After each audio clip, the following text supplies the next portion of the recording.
Très chers amis, bonjour. C'est votre sœur Madame Sissi Ramata Sissoko depuis Atlanta. Cette petite vidéo pour expliquer le coronavirus en des termes très simples en africain, en français africain, parce que je vois tellement de mots techniques, des mots tellement compliqués, on essaie de vous mélanger la tête. Je me suis dit que non, on va essayer de simplifier les concepts, parce qu'on ne peut pas lutter contre une maladie quand on ne comprend pas les termes les plus élémentaires. D'abord, la première confusion, la différence entre le COVID-19 et le coronavirus. Ok? Maintenant, le COVID-19, c'est son nom en anglais. Le coronavirus disease. Disease, ça veut dire seulement maladie en anglais. Donc, la maladie, c'est comme le syndrome, la maladie du coronavirus 19. Pourquoi? Parce que ça a été vu en 2019 en Chine. Maintenant, le coronavirus, c'est le virus. Le virus même, c'est comme c'est le petit animal, on va expliquer dans quelques minutes, qui cause, n'est-ce pas, la maladie du Covid. Voilà, donc je vais expliquer les termes que je trouve compliqués souvent. Je vais définir qu'est-ce que c'est qu'un virus et la différence entre un virus et une bactérie. Je vais expliquer aussi la différence entre la mortalité et la morbidité. Okay? Je vais expliquer aussi la différence entre l'épidémie et la pandémie. L'isolation, la quarantaine, le confinement, les ARN, les ADN. Je vais expliquer c'est comment, parce que je me suis dit que si vous comprenez les concepts en nos termes, vous allez pouvoir vous défendre bien et lutter contre la maladie. Maintenant, comme on connaît déjà que c'est un virus qui cause une maladie, la maladie s'appelle le COVID-19 ou bien la COVID, comme c'est disease, là, les gens utilisent le ou là, ça aussi c'est quelque chose à expliquer. Et le virus est comme une particule.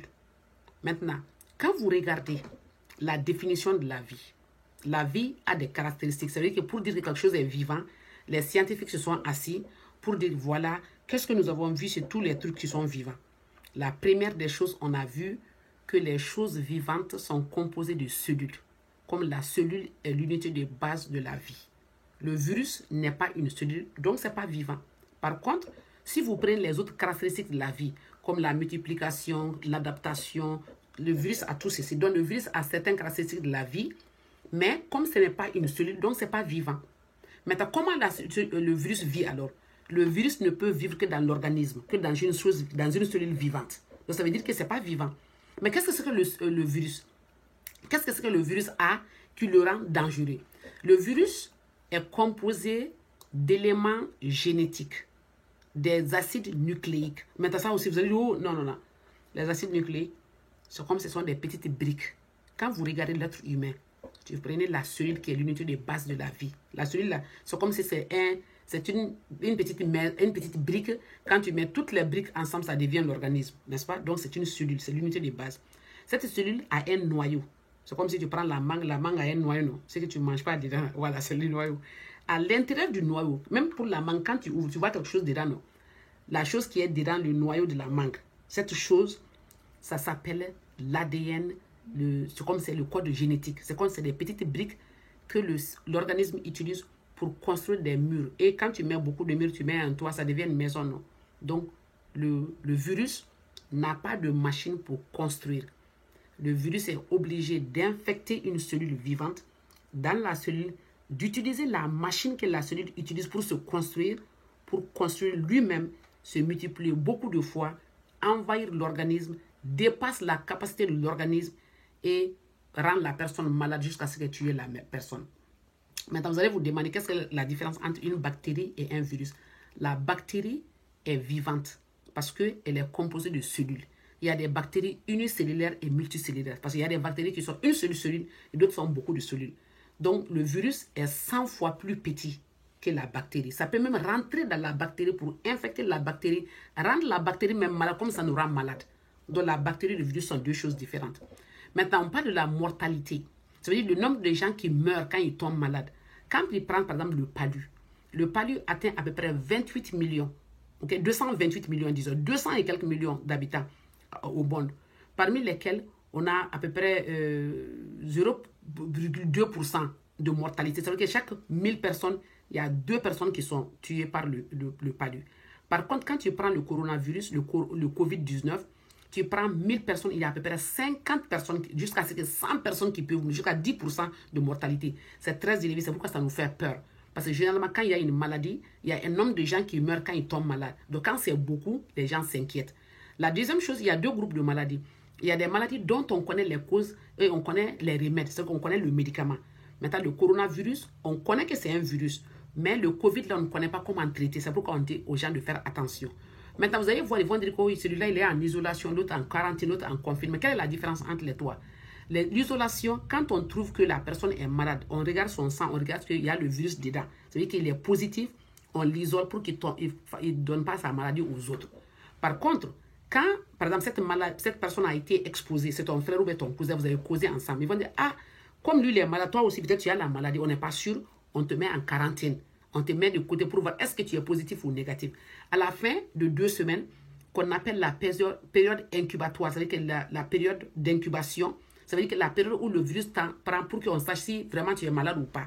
Donc après, ça va dire, ah, 14 jours. Généralement, on prend 14 jours comme la moyenne. Sinon, généralement, c'est 5 jours ou jusqu'à 20 jours, ça dépend. On prend 14 jours. On dit après 14, si tu n'as pas, ça veut dire que vraiment, tu n'as pas la maladie. Donc, tu mets en quarantaine. Alors que le confinement, là, c'est parce que tout simplement, quand tu es en bonne santé, tu n'as pas la maladie, tu n'as pas été exposé. On veut que tu te gardes dans ta maison pour que tu ne tombes pas malade. Tu as vu, non? Donc, en isolation, ça veut dire que tu es malade. Quarantaine, ça veut dire que tu as été exposé. Mais on ne sait pas si tu es malade ou pas. Par contre, confinement, tu es en bonne santé, on te met de côté pour que tu ne tombes pas malade. Maintenant, je voulais expliquer quelque chose qui est très important, qui est l'intérieur même du virus. Pourquoi nous parlons en tant que des scientifiques? On dit, oh, l'ADN monocaténaire de polarité positive. Parce que quand tu regardes, si tu veux construire une maison, imagine-toi seulement, tu veux construire des murs. Tu as trouvé que le virus vient dans ta cellule, le virus trouve que la manière de lui construire le mur là, dès qu'il met les briques ensemble, il n'a pas besoin de tourner le mur pour construire un mur, pour construire la maison. Le virus du corona là, il est un virus tellement dangereux. Il sait déjà construire un mur sans tourner. Alors qu'il y a d'autres virus, par exemple, ils sont des virus ADN. C'est des virus qui sont négatifs. Ça veut dire que c'est des virus qui ont un mur tourné. Quand ils font le mur, pour que le mur puisse construire la maison, il faut qu'ils tournent le mur. Donc ça, c'est les mRNA. C'est un peu compliqué, mais c'est comme ça que peut-être vous allez comprendre. Voilà. Donc c'est pour cela que le virus là, et puis le virus, quand le virus rentre dans ta cellule là, ça utilise une porte. La porte là, on appelle ça le récepteur. Maintenant, le récepteur du coronavirus 19 là, le coronavirus 19 rentre plus facilement, 10 à 20 fois plus rapide que les autres coronavirus. C'est pourquoi c'est très dangereux, ça tue vite les gens. Maintenant, et puis le virus aussi, c'est l'ADN qui est dedans, l'ARN qui est dedans. C'est comme le code génétique, les briques qui construisent les maisons là sont aussi couvertes par une enveloppe. L'enveloppe aussi a une autre membrane. La membrane, c'est quoi? C'est la couverture même du virus qui protège le virus. Et cette membrane vient de la personne qui est infectée. Donc le virus prend une partie de toi pour se couvrir avec, prendre tes briques, se construire, se multiplier beaucoup de fois pour construire beaucoup comme lui, se multiplier dans ton corps et puis envahir ta vie. Voilà, c'est pourquoi je me dis qu'il faut bien expliquer ça pour que vous compreniez. Maintenant, on a parlé de la mortalité, de la morbidité. Maintenant, pourquoi on pense que le virus est un truc compliqué? C'est parce qu'il y a des millions de virus dans le monde, mais on a vu que quelques virus qu'on puisse identifier, par exemple 5000 comme ça, parmi des millions. Tu vois? C'est pourquoi c'est très compliqué. Maintenant, qu'est-ce qu'il faut expliquer? Comment le virus te rend malade? Quand le virus rentre dans la cellule, tellement il envahit la cellule, ça casse la cellule, ça brise la cellule. Donc, par exemple, ça rentre par les voies respiratoires. Pourquoi? Parce que chaque virus a un lieu où il grandit plus facilement. On appelle ça le tropisme. C'est-à-dire que la partie du corps qu'il aime bien grandir. C'est comme quand tu prends le maïs ou bien le mil ou bien le riz. Mais quand tu veux pousser, là, tu mets dans le sol pour que ça pousse. Maintenant, est-ce que ça pousse partout? Non. Il y a des lieux où ça pousse bien. Donc, le virus aime les voies respiratoires. C'est pourquoi la personne tousse, la personne éternue, les poumons sont collapsés, ça veut dire que les poumons sont cassés. Pourquoi? Tout simplement parce que le virus aime vivre dans les voies respiratoires. Donc, c'est très important de comprendre que les symptômes, bien sûr, sont respiratoires. Maintenant, qu'est-ce que je voulais expliquer encore? Le coronavirus que nous avons vu maintenant, le COVID-19, là, c'est le 7e coronavirus. Ça veut dire qu'il y a beaucoup de sortes de coronavirus. Maintenant, pourquoi? Parce que les virus aussi sont intelligents. Quand on prend un médicament qui peut les tuer, ils se transforment. Mais quand on fait un médicament pour détruire le virus par quelque chose. Supposons par exemple qu'on veut détruire le virus par son chapeau.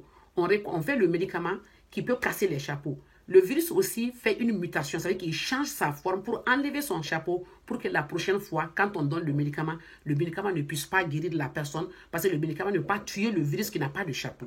Donc, on appelle ça les protéines. Donc, c'est comme c'est des différents chapeaux sur différentes sortes de de virus. Donc, chaque fois que le virus enlève un chapeau, il porte un autre chapeau, il porte un bracelet autre là, le médicament qu'on a ne peut pas. C'est pourquoi les gens qui parlent de la Nivaquine, de la chloroquine, des différents médicaments, c'est parce que c'est des médicaments qui ont été traités par d'autres coronavirus qui ont marché. Maintenant, le nouveau là, les nouveaux cas qu'on a maintenant, bien sûr, quand il y a une maladie que les gens ne comprennent pas, nous allons tenter tout. C'est pourquoi les gens vont dire il faut manger le laï, il faut manger ceci, il faut manger le nyamakou, il faut manger ceci. Pourquoi? Parce que les gens n'ont pas trouvé de solution. C'est un sentiment naturel de la vie humaine. Quand il y a un problème, les gens vont chercher des solutions. Même si on dit par il faut chanter, les gens vont chanter. Maintenant, je vais vous expliquer aussi. Partout, il y a Dieu. Aux États-Unis, en Chine, en France, Dieu est partout. Allah et Jésus, tout est partout. Les gens prient, c'est normal. Mais les gens prennent des précautions. Dieu nous a donné la capacité de réfléchir, de comprendre la maladie, de lutter contre la maladie. Donc, il ne faut pas vous fier seulement sur les prières. Les prières, là, on les fait quand on finit avec tous les trucs qu'on peut contrôler d'abord. Donc, c'est pourquoi je vous rappeler qu'il y a Dieu partout. Maintenant, on parle de la mortalité aussi. La mortalité est très élevée. C'est-à-dire que quand les gens sont malades, beaucoup de gens meurent. C'est pour qu'on a peur de la maladie. Maintenant, comment il faut se protéger? La prévention. Ça veut dire quoi? La maladie existe, le virus est dans l'air. Dans tous les pays du monde, ça existe. Il y a des pays qui n'arrivent pas à détecter ou pour des raisons politiques ne veulent pas déclarer le nombre de cas pour que les gens ne se lèvent pas. Mais quand il y a une pandémie, ce n'est pas une épidémie. Une épidémie, c'est-à-dire qu'il y a une partie du monde qui est attaquée. Mais quand ça devient une pandémie, c'est-à-dire que le virus circule partout dans l'air, dans le monde. Tout le monde a le virus partout. Il y a des gens qui tombent malades, d'autres ne tombent pas malades. Parce que les gens n'ont pas les mêmes capacités de lutter contre une maladie. N'ont pas le même système immunitaire. Il y a des gens qui sont forts immunitaires. Leurs globules, leurs anticorps sont très forts pour combattre les maladies. Et d'autres sont faibles. Les vieilles personnes, les personnes déjà malades avec les problèmes cardiovasculaires, les gens qui ont des problèmes de cœur ou bien de diabète, tombent malades plus facilement parce qu'ils sont déjà faibles. N'est-ce pas? Donc c'est pourquoi on sait que c'est partout. Tout le monde doit faire attention. Qu'est-ce qu'on doit faire? L'assainissement. OK? La désinfection. C'est-à-dire que les gens doivent être propres. La main, le corps, les habits, la maison, les rues, les caniveaux, tout ceci sale, c'est ce qui doit être propre, c'est ce qui va lutter contre la maladie. L'interaction entre vous, quand quelqu'un interne, quelqu'un touche, ça saute, on dit maintenant, il y aura des particules infectées. Ça veut dire que ce qui sort de ta bouche ou de ton nez, il y a une petite partie d'eau dedans, les virus sont dedans et ça saute, ça peut rentrer dans le nez de l'autre. C'est pourquoi il faut s'éloigner les uns des autres. Je ne vais pas dépasser 12 minutes, je vais faire vite pour finir, je crois que j'ai tout couvert. Voilà. Maintenant, comme on dit, ça se transmet très facilement. Pourquoi? Parce que le virus a une affinité. Ça veut dire que ça rentre dans la cellule très facilement par rapport aux autres virus. C'est pourquoi on doit faire attention. Donc, cette petite vidéo, c'était pour vous expliquer le coronavirus, le COVID-19, pour vous protéger. Faites tout pour prendre toutes les précautions possibles. Éloignez-vous, ne partez pas dans les lieux où il y a beaucoup de gens. Pourquoi? Parce que ça, c'est temporaire. On fait ça pour casser la transmission horizontale. C'est-à-dire la transmission d'une personne à une autre personne. On veut éviter ça. Après un bout de temps, quand le virus est au dehors, il n'y a pas de lieu où il développe, ils vont mourir. C'est pour ça qu'on vous dit de suivre ça. Donc, on vous encourage d'être très vigilant, de suivre toutes les précautions qu'on vous donne et qu'on puisse combattre cette maladie ensemble. Merci beaucoup et à la prochaine.